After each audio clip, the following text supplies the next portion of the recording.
Hello, it's Peter from Whatculture.com, and with me, Scott from Whatculture.com. Oh, here he is. Hi. Welcome to the main channel news. You don't do much of this, do you? Not very much. Occasionally when it matters, and Star Wars... Oh, this matters. Matters a lot. Matters a lot. Star Wars, there's a new trailer for The Last Jedi. Oh my god, we're so excited. Let's break this stuff down. There's a lot of theories that are going to come out of this. I think a lot of the trailer is intentionally shot to be misdirecting. Yeah. There's a lot of misdirection going on. One of the biggest things is the final shot, which implies a whole Kylo Rey team up, although we already think that that isn't the case. Yeah, I mean, I think that could be possible, but I certainly don't think those two actual shots go together. You know, it may well be that, like, on the other side of him doing that, it is Rey, or the other side of her going like that, it is Kylo, but those two don't go together. Also, it's really interesting because this is the first time we've seen proper flashbacks. Like, we see Kylo like bowing to Snoke. We see him picking his lightsaber up for assumedly the first time. Like, I mean, this ties into the stuff that Rian Johnson was talking about, or Rian Johnson was talking about, with like, this is going to be a Star Wars movie that we've never seen before, and like, if they're going to be dealing in multiple timelines, that allows them to flesh out, like, you know, character motivations and narratives in a really unique, for Star Wars, kind of way. Yeah, I think this is interesting. You were saying before about that Kylo bowing to Snoke and picking. Well, we see him like leaning down. Yeah. Well, yeah. You think that's a flashback, do you? Totally. He's got his mask on. I mean, like, his mask gets left in Starkiller Base, so unless he has like a wardrobe of them, or he has another one. Well, yeah, but you also see him holding it and smashing it against a wall, saying like. Oh, I don't know. I think it is possible he just has a bunch of them, right? Maybe. It's hard to say. Maybe. I mean, maybe he has to go through... I mean, it's weird if you were going to do... Like, symbolically, he's already cast aside his Kylo Ren persona because he dropped the mask when, you know, Han disarmed him or whatever. So if he's then going to do... We're then going to see him in whatever new abode he's in, freaking out, ruining the mask and embracing the fact that he has that, like, synthetic scar. Yeah. And then just going forward without the mask, then maybe. But it feels like they're retreading that ground, unless they just really want to hammer home that he's leaving this behind. He doesn't need this anymore. Yeah, I mean, either way, whether that is indeed a flashback or not, there's certainly, we're seeing more of Luke at the burning Jedi Academy. Yes. And we've already seen that Rey has visions. She's already had one before. So any shot in there with Rey could also be a vision. Which is one of the biggest ones that a lot of people have initially pointed to as being a huge potential spoiler in terms of, you know, two characters meeting up. We see Rey being choked by Snoke. Yeah. Like, that's definitely his robes in the background. Yeah. But I think that's him inside her mind. Right. I don't think that she's actually on... Just having some kind of dream or... Yeah. I think that... Because we're dealing in a franchise now that, like, is quite open about having telepathy and visions. We had a Force vision in Force Awakens. We know that Johnson's doing, like, a different style of Star Wars movie. For me, it would make perfect sense if that's all in her head. Yeah, I mean, that's a good point. I didn't think about that first time, but that does make total sense. Like, we know that Snoke has sort of telepathic abilities, and even in the novelization of The Force Awakens, as Rey is, like, facing off with Kylo Ren and she's getting the upper hand, she hears a voice in her head that she just calls the dark side. She says, "Oh, I recoiled from the dark side," but it's saying, "Kill him, like, do it, like, take it, kill him," and stuff. And that some people are saying, well, actually, maybe it wasn't just the dark side tempting her; it was Snoke saying, "Well, destroy him." Another part of that is if they fill it in, we've got that whole potential plot hole, or whatever you want to call it, in Force Awakens, where she suddenly just realizes she has Force powers when she, like, mind controls Daniel Craig's cameo Stormtrooper, and she's just like, oh, you know, she just does the Obi-Wan Jedi mind trick. That always felt like it came out of nowhere, and they can play it off as like a Starkiller, Force Unleashed style Starkiller, of like, oh, they just realized she had powers. Let's just run with it. But if Snoke or Luke or whoever is able to sort of plant little seeds in there from across the galaxy, just with different voices and whispers, hey, try this, whatever. Yeah, just say those words to him. And you'll drop your weapon. She's just like, what the hell? Maybe. What I did like is in the training sequence with Luke, I like how you know, the floor cracks and he looks down. He's like, holy shit. And she's not even looking. She's standing there with her eyes shut, and it's like over her shoulder. And I like that. That kind of ties in with, you know, a lot of people are calling her a Mary Sue and saying, how come she can just do everything without any training? And that indicates that actually, once she is having training, she's just hella powerful, which explains why, even without training, she could do some, like, fairly rudimentary skills. Like, it kind of, it's telling you that, like, she's something, like, pretty unique. Well, I think they're going to play it up that she has this, like, innate power. Luke even says that he hasn't seen this. He only saw this in one other person. Clearly, it's Kylo. Yeah, it must be so Kylo both Ren, sides are clearly extremely powerful. But yeah, I mean, that kind of goes into the thing with Kylo, where he literally goes to fire on, well, they cut it so he goes to fire on Leia. Yeah. But we don't think, or I don't think that's the case. I think he either is not going to fire at all if it is Leia in that ship, or that's a scene from somewhere else and they've cut it together to look like that. I mean, it's a mixture. Again, I think like him looking down at that display that shows the bridge of a ship, he could well know that Leia is in there. Yeah. But that shot of Leia like staring might be from somewhere completely different. So it's this thing where they're cutting things together to imply that certain things are happening. And yeah, maybe those things are happening, but just not in that way. Yeah. So you don't know, you see this misdirection and you're like, to what extent is that misdirection? Are they just trying to tell us things we can't expect, but just using what they're allowed to show us, kind of thing? And so, like, one of the biggest things that was predicted, or like, because, you know, I mean, we can pretty much, I don't know, we potentially end on this, because I think it is going into fan theory territory, which we're clearly going to get into in the future, and whatever. But there's that whole thing in, like, Empire, like, Luke's asking questions, Yoda's like, oh, it's not our place to ask questions, just go with it. Right. So if they're going to apply sort of like a modern take, or maybe like a modern analysis on religion, maybe we sort of see, like, Rey rebel against Luke, and we see Kylo rebel against Snoke, because they're both being manipulated in a sense. Yeah, I mean, that did... I kind of started to think about that when you do consider this potential alliance of those two at the end. Like, we know that Luke, to an extent, is going to reject Rey. I mean, maybe he'll come round. It's weird because he rejects the Force, which maybe he means, like, because he says, like, I forgot the exact line that he says in that first trailer. Right. But it definitely implies that he's done with this shit. Time for the Jedi to end. Yes. Yeah. And he's obviously, like, he's done, but that for me implied more the Order. I'm sick of them manipulating the Force. It's more about just living, like, you know, they can go I got that from him. But certainly, you know, the idea that he might be, you know, less than accepting of Rey,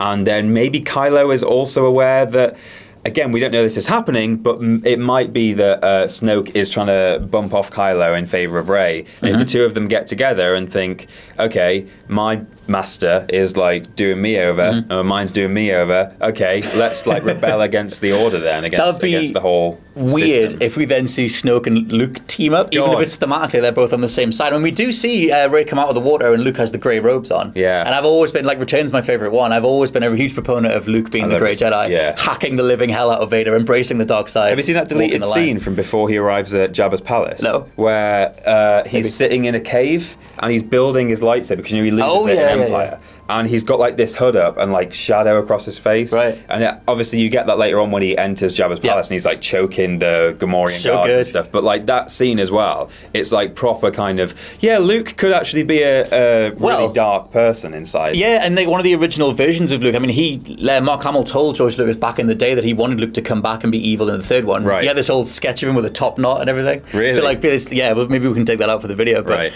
yeah, there's a whole other version of Luke where like maybe they've gone back and listened to those original ideas, and maybe Luke's going to end up being like darker or whatever, or they can play it off as like being human is walking the path between the two, which is what I love about fiction. I don't necessarily want to see him as like a Sith, but I just like the fact that although he had good intentions in Return, he was going about it like, you know, choking guards, shadow across his face in a black robe. I really like that kind of image.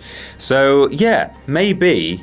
Oh, it'd be so weird though, wouldn't it? If Rey and Kylo got together. But like Luke says in that trailer, this isn't going to go the way you think. Yeah, although in that bit where he's downtrodden in the rain, I think that's actually a scene from the Knights of Ren. Like, I think it could be because it's like rainy and grey. It does look like that. I think Kylo rebels, burns down the temple. He's on the floor, and he says to Kylo, "This isn't going to go the way you think." Yeah, you're not just going to like go and rule the galaxy. Because it'd be weird if Rey's that destructive to knock like Luke down. I did wonder why he's on the ground. Yeah. Like it seems weird that he would be like, oh, like this isn't going to go the way you're like. I don't know. Because I get that like Rey could break away and want to do her own thing and not follow the tenets of Jediism or whatever. Yeah. But at the same time, I don't think that she would actually physically knock him down to the floor unless it's accidental. Yeah. It seems more like it makes more sense. It's a weird thing, but certainly the idea that this isn't going to go the way you think, it ties in with the word from the inside from Daisy Ridley and Rian Johnson himself saying that like Ryan has just created this story that is going to blow people's minds. I'm game. Yeah. I mean, the only other thing that we didn't talk about is Finn. We've seen him come back and fights Phasma, which is good. He looks pretty angry all the time, doesn't he? I'm well game for him. I mean, I love properly going back to like get revenge on. Yeah. I mean, like for me, like Star Wars is all about the small moments, like certain tiny little moments, and I love his facial expression in Force Awakens when he realizes he's going to have to fight Kylo. Yeah, he sort of bricks it first. He's like, oh, and then he just goes for it. Okay, and then and then he throws himself into it. I'll do it. Yeah, and so I think if you're going to analyze his arc now that he's all like half machine, or he's had his spine cleaved in half. Yeah, he's going to come back with this big stick. It's like a reprisal of the TR-8. Yeah, we got it right traitor, before. Yeah, TR-8R, I think. Did you not realise I did not realise that at all. That's because I don't know if it's canon that is his name. But, like, the fans started calling him that. It might not have been adopted by the canon, but because he yells traitor. Yes. Traitor! And his name is Traitor. Everyone called him TR-8R. Oh, I thought his name was that. Whatever, anyway. But yeah, when he fights Phasma in the new trailer, it's kind of a callback to that initial scene, but obviously... because it was same weapon thing. Totally, yeah. And he sort of has like a weird... it looks like one of those rotary bar things, but either way, he screams like, come on! He throws himself into it. Oh, mate. It's crazy. Every single bit of it. Have we missed anything? I mean, we should maybe mention the Porgs, right? There's a small little dude that I absolutely love. I'm fully aboard the Porg train. Yeah. It seems to be dividing the office.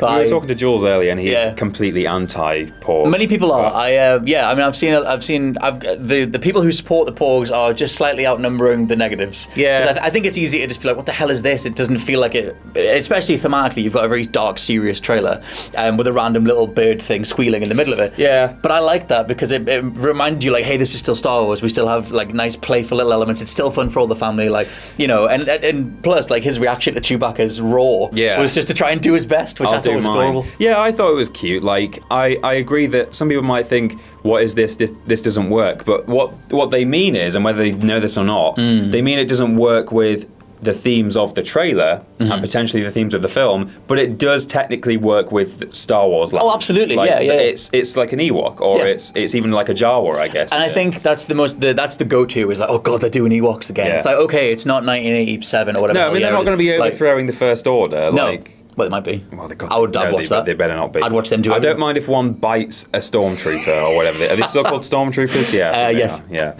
But God, yeah. As long as they don't start wielding spears and taking down, like, to be honest, walkers. I'd love that. God, you would. What if someone just threw a Porg at someone with a spear? Threw a Porg. I would love that. But yeah, I mean, I think that's one of the things. The reason people criticize it initially is that, oh, it reminds me of the Ewoks. Star Wars was a different franchise back in the 80s. It's definitely become fun for all the family now. There's a lot of themes and adult, themes you can pick apart. But I think there's room for Porgs, and especially when they're being done this damn well, they look gorgeous. I think if anything, it's a very obtuse like merchandising move, which I know that's just what Star Wars does. Yeah. And like they've been doing it for particularly since it got bought out by Disney. They added a slightly different dish on the Falcon, so that you had to buy a new one because it fell off in Return of the Jedi. They're putting a blue stripe on the one in Han Solo because that's like, oh, it used to have a paint job on top. You're gonna have to buy a new Falcon toy to match that. That's always been the case. But, I mean, the marketing, like George Lucas bought the marketing rights for like the merchandise rights for Star Wars way before it even started because he knew he was going to try and market the hell out of it. So I think a Porg just looks a little bit too much like, hey, remember the Minions? Remember the Minions? Take this. But it doesn't. At the same time, it's cute. It didn't rub me the wrong way the same way that Baby Groot did, because I feel like I don't know, somehow slightly. Yeah, he was just like, here's a toy. Yeah. But whatever. I mean, for me, it was an extremely strong showing, and I hope that those scenes don't line up the way that they seem to. I think it's intentionally I keep saying misdirecting. If that's a word, it's misdirecting. I think so. It's a lot of misdirection in that trailer, and I mean, for me, I'm sold. I don't know if I'll watch another trailer from now. That's one of the big questions. Yeah, if another one comes out, I think I'd probably want to avoid. I think I was given enough that I'm super stoked.